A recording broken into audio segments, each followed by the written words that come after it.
Lining attach பண்ணால் front part குடஞ்சிட்டு இது பேக்கோடது ரைட்டாக. சேம் அதே மாதிரி இதையும் ரெண்டாக மடித்து வச்சுருக்கேன். உங்களுக்கு பேக் எது ஃப்ரண்ட் எது நல்லாவே தெரியும் பார்க்கும் போதே.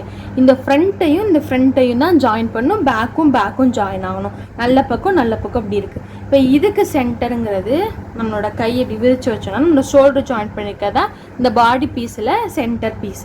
இங்கே வந்து இந்த சென்டரை நான் என்ன பண்ணியிருப்பேன்னா அப்படி கட் கொடுத்துருப்பேன். ஓகேவா, அந்த தெரியுதா ஒரு வி கட் இருக்கா, இதுதான் சென்டர். என்ன பண்ணுறேன், நல்ல பக்கம் அப்படி வச்சுக்கிறேன். இந்த பாடி பீஸ் மேலே இந்த இடம் இருக்கா, இந்த இடத்த இப்படி வைக்கிறோம். ஓகேவா, நம்ம தச்சு திருப்பும்போது நல்ல பக்கம் வரணும். இதுதான் இதுக்கு தேவையான ஒன்று ரைட்டாக. இப்படி வச்சுக்கிறோம். வச்சுட்டு அப்படியே எடுக்கிறேன். உங்களோட வசதிக்கு எடுத்துக்கோங்க. இங்கேருந்து இப்படி போகலாம், இல்லை இங்கேருந்து அப்படி போகலாம். எது உங்களுக்கு ஈஸியாக இருக்கோ பண்ணிக்கோங்க. இந்த சென்டர் உங்களுக்கு கோடு போட்டு காமிக்கிறேன். ஓகேவா, இதையும் கரெக்டாக வச்சுட்டு அப்படியே மிஷினுக்கு கொண்டு போய் சென்டரில் அப்படி வைக்கிறேன். வைக்கும்போது நமக்கு இந்த கைட்லைனில் 1/2 இன்ச்சு தெரியும். நான் 1/2 இன்ச் தான் தைக்க கொடுத்துருக்கேன். அதனால் கரெக்டாக அந்த 1/2 இன்ச்சை ஃபாலோ பண்ணி நம்ம தைக்க போகிறோம். தைக்கும்போது இதனால் இப்படி வளைவாக போகுது, இது இங்கே போகுது. இப்போவே கொண்டு போய் இப்படி வச்சிடக்கூடாது. ஓகேவா, அம்மா இழுத்துக்கிட்டு போன மாதிரி இருக்கும். கொஞ்சம் தப்பும் அட்ஜஸ்ட் பண்ணுவோம். இவ்வளோதான். இந்த கேப் தெரியுதா, இந்த கேப் ரெண்டும் இல்லாமல் அப்புறமா மெதுவாக 1/2 இன்ச்சில் உங்கள் கையில் இந்த கை பிடிக்கிறதுக்கு வசதியாக கை இருந்தாலும் சரி, உடம்பு இருந்தாலும் சரி, இந்த ரவுண்டை அப்படியே கொண்டு போகிறீங்க.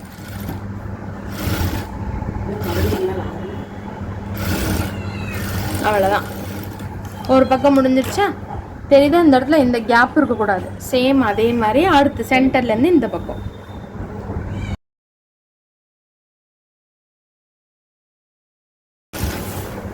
வளைவு தெரியுதா? இப்போ எனக்கு இப்போ கையில் இது கிடச்சிருக்கா, அப்போ நான் இதை தான் அட்ஜஸ்ட் பண்ணணும். ரைட்டா,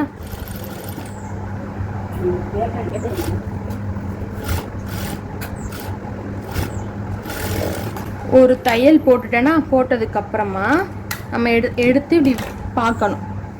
எங்கேயாவது எதையாவது பிடிச்சி தைச்சிட்டோமா, எங்கேயாவது சுருக்கம் இருக்கா அப்படிங்கிறத பார்க்கணும். ரைட்டாக, சுருக்கம் எதுவுமே இதில் இல்லை. அப்போ என்ன பண்ணுறீங்கன்னா ஒரு எண்லேருந்து இன்னொரு தையல் போட்டுக்க போகிறோம். சேம் அதே 1/2 இன்ச் வச்சுக்கோங்க. எனக்குள்ளே பார்த்துக்கோங்க. பார்த்துட்டு போட்ட தையல் இன்னொரு தையல். ரெண்டாவது தையல் போடும்போது என்ன ஆகும்னா இந்த துணி வந்து இப்படி மடிச்சு வரும். இப்படி தைக்கல இப்படி மடிக்கும். ஓகேவா, மடிப்பெலாம் எடுத்து விட்டுட்டு கரெக்டாக அந்த ரவுண்ட்லேயே போட்ட தையல் மேலேயே போட்டுக்கோங்க. அவ்வளோதான்.